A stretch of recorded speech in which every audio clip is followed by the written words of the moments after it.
नमस्कार, आप सबका हार्दिक स्वागत। Welcome to my channel home blog Irshad पर। आज का ब्लॉग आप सबके लिए बहुत ही इंटरेस्टिंग है और इसलिए है क्योंकि कई बार लोगों को होता है कि हम अपने काम अपने आप करें, मतलब हमारे काम जो नहीं बनते हैं उन्हें हम स्वयं उसकी समस्या का समाधान ढूंढे। तो शर्मा जी से उस विषय पर चर्चा करते हैं। हाँ जी शर्मा जी, नमस्कार। नमस्कार सभी को, देखने वाले दर्शकों को। तो आज का जो टॉपिक मैंने सोचा है भी यंत्र मंत्र तंत्र पर बात करना चाहूंगा मैं। भी यंत्र मंत्र तंत्र क्या है और इनमें क्या क्या फर्क है और इससे क्या क्या हो सकता है।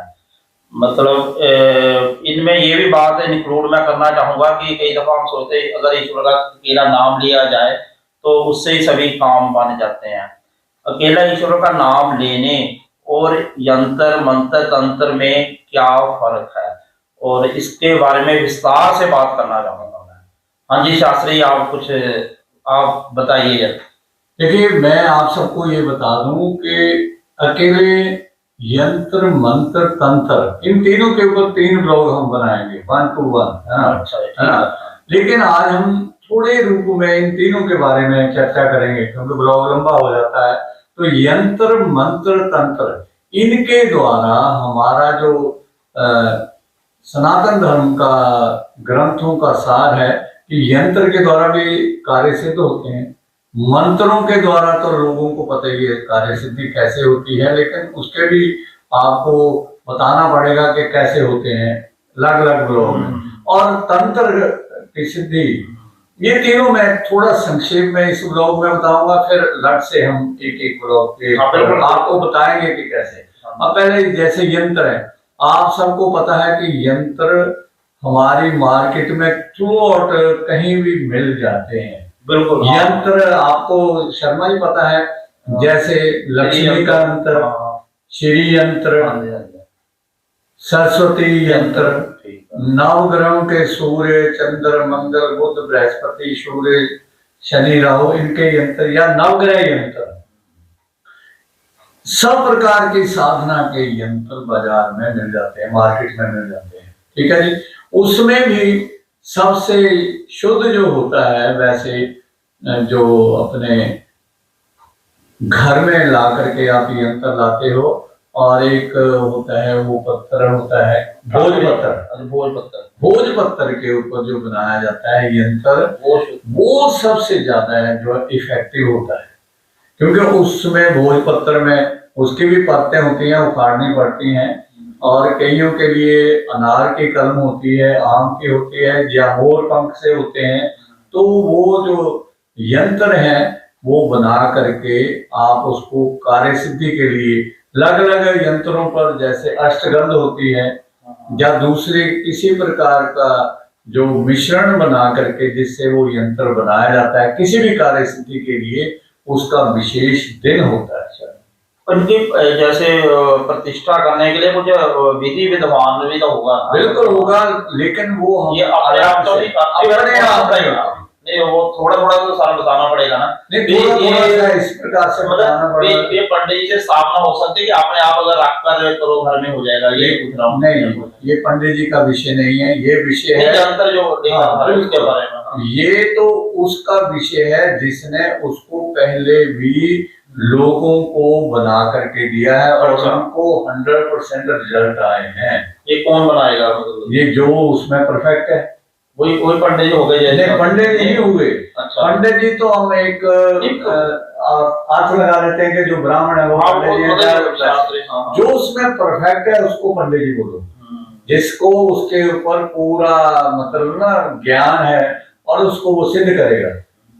साधारणतया आप बाजार से मार्केट से यंत्र लाते हो, तांबे का, चांदी का, गोल्ड का, या और भी किसी अष्ट धातु का भी कई बार ले आते हैं, या भोजपत्र भी बना करके लोग फ्रेम करके रख लेते हैं, तो वो रिजल्ट नहीं देते हैं। बहुत लोगों से पूछने का मतलब बिल्कुल आप बिल्कुल सही हो। और फिर उनको देखो ऐसे छीटा सा तिलक का लगा दिया होता है, रखा होता है।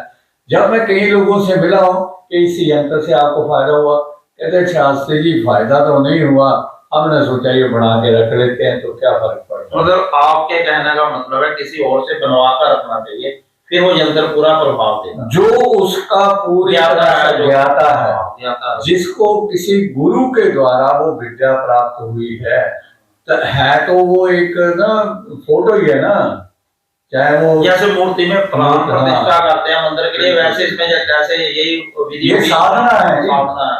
साधना का मतलब ये होता है कई दिनों की, कई महीनों की तपस्या का फल उसमें होता है।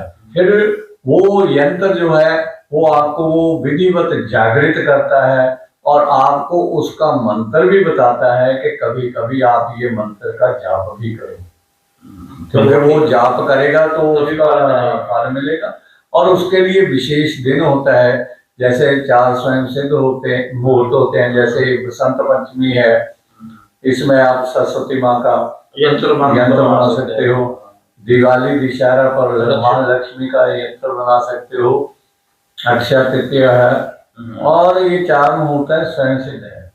और ये तो यंत्र हो गया ना, मंत्र या तंत्र जो कहते हैं, तंत्र नहीं, यंत्र के ये तो यंत्र जो मंत्र के द्वारा होगा ना, क्योंकि यंत्रों का हम विधि पूर्वक अगले ब्लॉग में बताएंगे कि कैसे कैसे आपको बता दिया जो इतना काफी है ना, ये तो काफी अच्छा बता दिया आपने। और यंत्र में आपको वो बना करके अपने जहां भी शुद्ध जगह वहां रख दो, वो अपने आप ऑटोमेटिकली काम करता रहेगा। जिस भी कार्य सिद्धि के लिए आपने रखा है आपको वो रिजल्ट अवश्य मिलेंगे। ये हमारा मतलब एक्सपीरियंस है, और हमने अपने लिए भी ट्राई किया, लोगों के लिए नहीं। ये तो यंत्र की बात। अब मंत्र की बात। हाँ, मंत्रों की साधना भी गुरु दीक्षा के द्वारा ही होती है।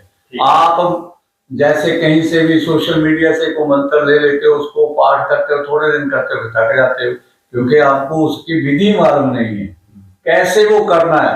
अच्छा, आप हलवे की ले लो मार्केट से, ना सोशल मीडिया से ले लो कि हलवा ऐसे ऐसे बनाना बन जाएगा। कभी तो वो सूजी ही कच्ची रह जाएगी, कभी घी ज्यादा डल जाएगा, कभी शुगर पानी ज्यादा डल। तो कोई भी चीज सोशल मीडिया से उठा करके आप नहीं परफेक्ट हो सकते। जो उसका जानकार है मंत्र का भी जानकार जो बताएगा वो विधि ऐसे फिर ऐसे करो, फिर उससे फल मिलेगा। और वो भी टाइमिंग है कि इतने से इतने भी समय के बीच आप मंत्र की साधना करो, इस प्रकार से करो, कैसे शुद्ध रहना है, क्या क्या नहीं खाना पीना है। हर एक देवी देवता की प्रसन्नता के लिए या अपने कार्य सिद्धि के लिए आपको उनके नियम जो है वो फॉलो करने पड़ने हैं, तभी पूरा फल मिलेगा। चाहे यंत्र है चाहे मंत्र है, क्योंकि फिर वो मंत्र जो है और मंत्र कीलक हैं, उनके देवता का आपको ज्ञान। और लोग, मैंने विदेशों में देखा है, हवन डलवाने जाते थे, लेडीज भी बैठ जाती थी और सारे लोग बैठ जाते, कोई नहाया धोया नहीं है, तो ऐसे कैसे आप साधना कर सकते हो? साधना में तो मंत्र की साधना में नियम है, और गायत्री मंत्र बोल के तो किया नहीं जाता। लोग बोलते हैं, हवन में डालते हैं, उसका रिजल्ट 0 है। कोई भी विद्वान बोल दे कि मंत्र बोलने से, उच्चारण करने से फल मिलता, नहीं मिलता। और गायत्री का ऋषि कौन है, किसने कीलित किया है, कौन सा उसका देवता है, ये सारा पहले बोलना पड़ता है, विनियोग करना पड़ता है, फिर संकल्प लेना होता है कि मैं गायत्री मंत्र का ये जा रहा हूँ तब। और जो माला है उसका भी, माला देखो भाई, माला जो है हर एक मंत्र की सिद्धि के लिए उसकी विशेष माला है।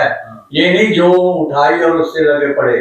आपके कहने का मतलब जैसा मंत्र है उस प्रकार की माला चाहिए, और माला भी कई प्रकार की होती है ना, जैसे वो कितने बता रहे, जैसे तुलसी की माला है, रुद्राक्ष की माला है, और स्फटिक की माला है, काल डोडे की माला है, हल्दी की माला है, अनेक प्रकार की मालाएं हैं। वो हर एक मंत्र के लिए अलग अलग माला चलेगी। बिल्कुल चलेगी, तब रिजल्ट आएगा। और माला जपने का नियम भी है कि माला के लिए वो एक ब्लॉग हमें बनाना पड़ेगा, क्योंकि वो भी विधान है। तो उस प्रकार से फिर आप जप करोगे अपने, जो आपके लगता है कि ये बड़े उसमें कुशल हैं, इन्होंने अनेक प्रकार के मंत्र हमें पहले भी बताए हैं, और लोग बताते हैं, और बताने से कईयों को फायदा होता है। लेकिन ऐसे नहीं कि भीड़ का हिस्सा बन गए, लाखों भीड़ आ गई, उसमें 2 4 10 50 100 के तो नेचर के द्वारा ऑटोमेटिकली हो जाने का। उधर दे लोगों ने कहना वाह वाह क्या बात हो गया। मजा तो तब है अगर लाखों लोग हैं तो लाखों का काम हो जाए, फिर लोग कहते हैं हमारी किस्मत। हाँ, जो मंत्र साधना तो फिर किस्मत क्यों? फिर तो होना ही चाहिए, फिर तो सबका होना चाहिए।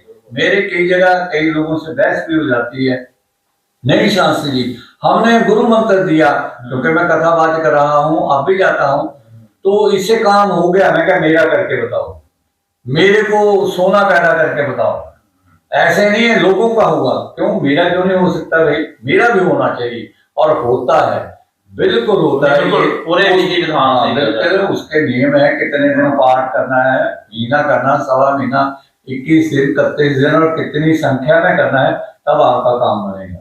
और अब तंत्र साधना जो है ना, साधना क्या, देखो भाई तंत्र साधना जरूर करो, लेकिन तंत्र साधना जो है एलोपैथिक जैसी है। अच्छा जी, मतलब बहुत जल्दी इफेक्ट होता है? बिल्कुल होता है, लेकिन साइड इफेक्ट भी जल्दी होता है। चलो ये इसका ये मान के चलो कि तांत्रिक साधना करनी है तो तांत्रिक विधि को जानने वाला जो व्यक्ति है, जो साधक है, मतलब उसको ये सोचना चाहिए जिसको तांत्रिक विधि पूर्ण रूप से आती है। ये ना हो आपको बीच में छोड़ दे, आपने भी छोटा सा सीख लिया जी मंत्र ये, और समय भी बता दिया कि ऐसे करो और आपका काम बन जाएगा, तो इससे भाई बड़ा भारी नुकसान हो सकता है, आपका भी, आपके शरीर का भी, और जिस पर्पस के लिए कर सकते हो वो सदा सदा के लिए खराब हो सकता है सिस्टम। और तांत्रिक साधना रात के समय में होती है, दिन के समय में नहीं होती है, लगभग मध्य रात्रि में होती है। मध्य रात्रि में तांत्रिक साधना होती है। जितने तांत्रिक हैं, आप चाहे उनकी बुक्स पढ़ लो, चाहे सोशल मीडिया से ज्ञान ले लो, मेरा इसमें तीनों में बराबर का एक्सपीरियंस है, अनुभव है। क्योंकि मैं यंग एज में जब मैरिज नहीं हुई थी तो टाइम काफी था मेरे पास, तो मैं इन चीजों में लगा रहा, तो इनके रिजल्ट्स मिलते हैं, लेकिन साइड इफेक्ट्स होते हैं। तांत्रिक साधन में आदमी मेंटली अपसेट भी हो सकता है, बहुत प्रिकॉशन चाहिए, बहुत संभल के करनी चाहिए, मतलब इतनी खतरनाक कह सकते हो। फिर तांत्रिक साधना लगभग शमशान में होती है या वीराने में होती है, और कई बार तो भूत प्रेतों के लोग साधना कर रहे हैं, कई और सामने जैसे कहते पिशाच नहीं, कोई क्या कान पर कान पिशाचनी बोलते हैं, कान पिशाच नहीं जाते, तो कान में कोई आदमी आपको कहता है आपके घर में ऐसे ऐसे इतने मेंबर है, ऐसा है उनका, वैसा है, तो कान पिशाचनी है, लेकिन वो चीजें वो बता देगा, लेकिन उनका रिजल्ट नहीं बताएगा।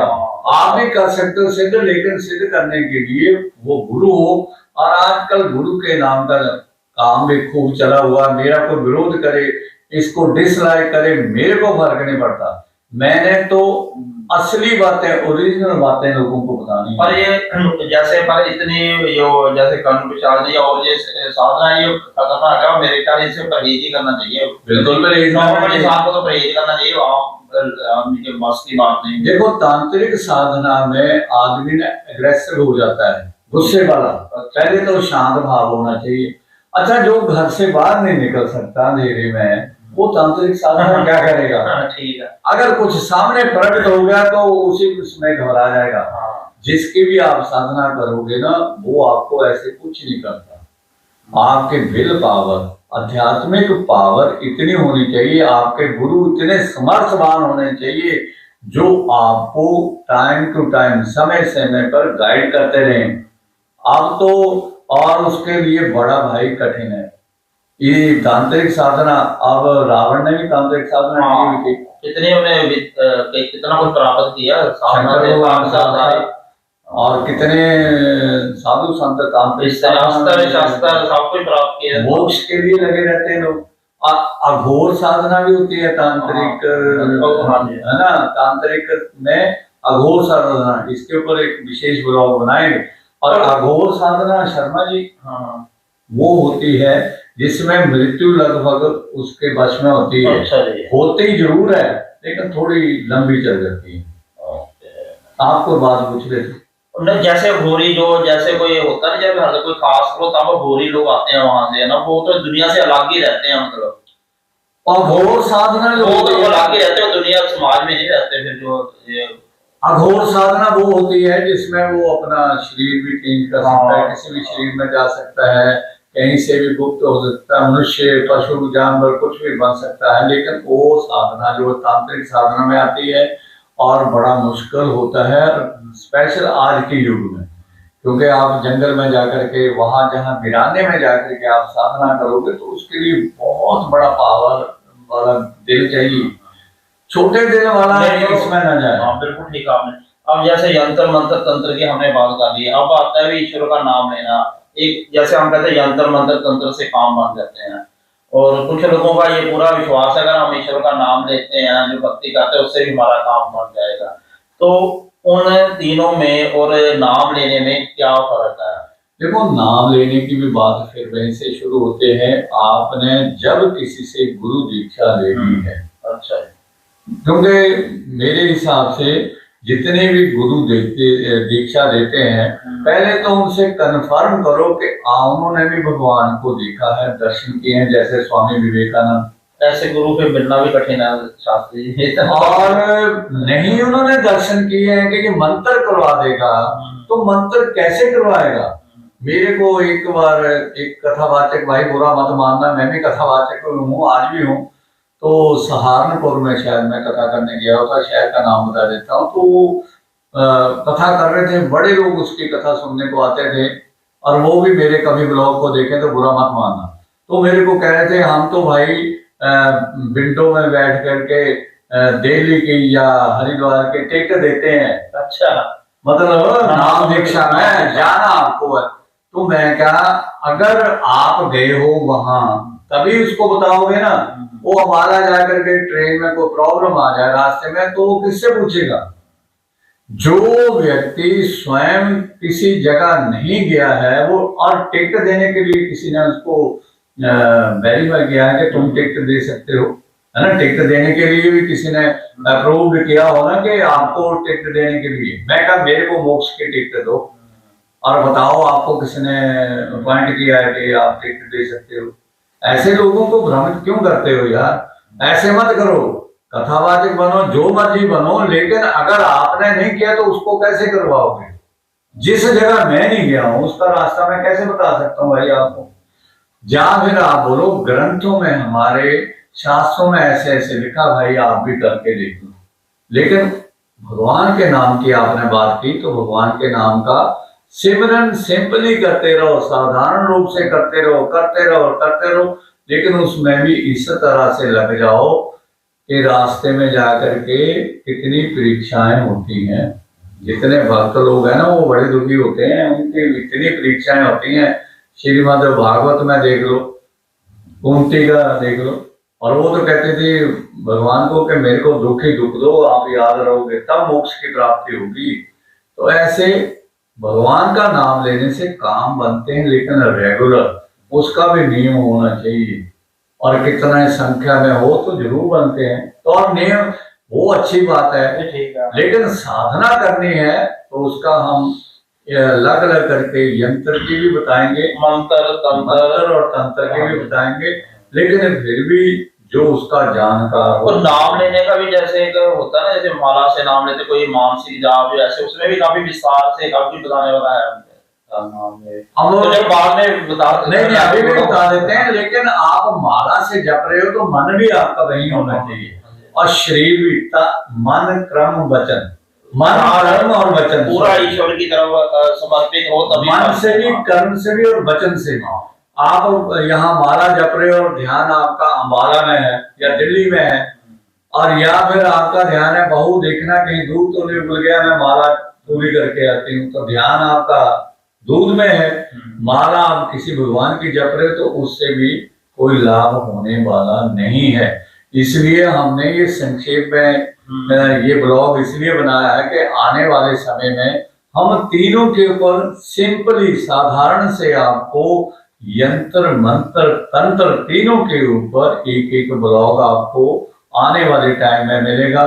समय तो नहीं हम बता सकते, लेकिन आएगा इसी ब्लॉग में, आप देखते रहिए। और आपको वो ब्लॉग बना करके देंगे जिसमें आप उसमें कम से कम सेटिस्फाइड हो जाओगे कि उतना नहीं होगा, क्योंकि गुरु दीक्षा मैंने तो देनी नहीं, लोग उसका चलो, जितने भी- प्रयोग बुरे के लिए करते हैं, ऐसे ऐसे नहीं करते। कोशिश करेंगे शास्त्री ज्यादा से ज्यादा ज्ञान, ज्यादा से ज्यादा बातें जितनी भी मालूम बताने की हम, बिल्कुल उससे अगर आप जितना लाभ ले सकते हैं ये आप पर निर्भर करता है। बिल्कुल, आपको वो तरीका बताएंगे जिसमें आपको ये मुश्किल नहीं रहेगी कि आप किसको ढूंढने जाएं, किससे आगे का पूछें। हाँ चलो, आप हाँ आपके लिए बहुत बड़ी बात है, आपको जानकारी मिल जाएगी, इसलिए आप ये चैनल सब्सक्राइब कर लेना ओम ब्लॉग, क्योंकि क्योंकि हम आपको आने वाले की नोटिफिकेशन तभी मिलेगी, आप बेल आइकन को प्रेस कर लेंगे तभी, तो इसलिए जल्दी से जल्दी सब्सक्राइब कर लें। अब भाई ये बात सीधी सीधी है कि हम क्यों आपके ऊपर मेहरबान हो गए, क्यों हो गए।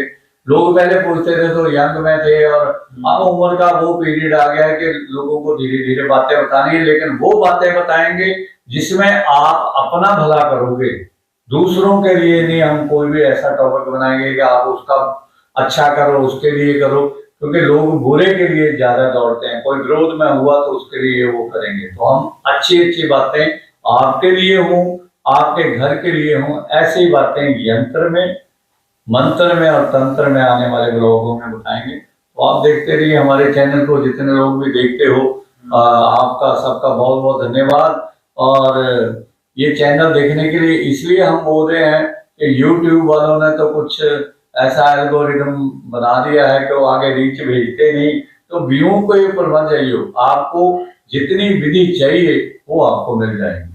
तो चैनल देखने के लिए बहुत बहुत धन्यवाद। नमस्कार। नमस्कार।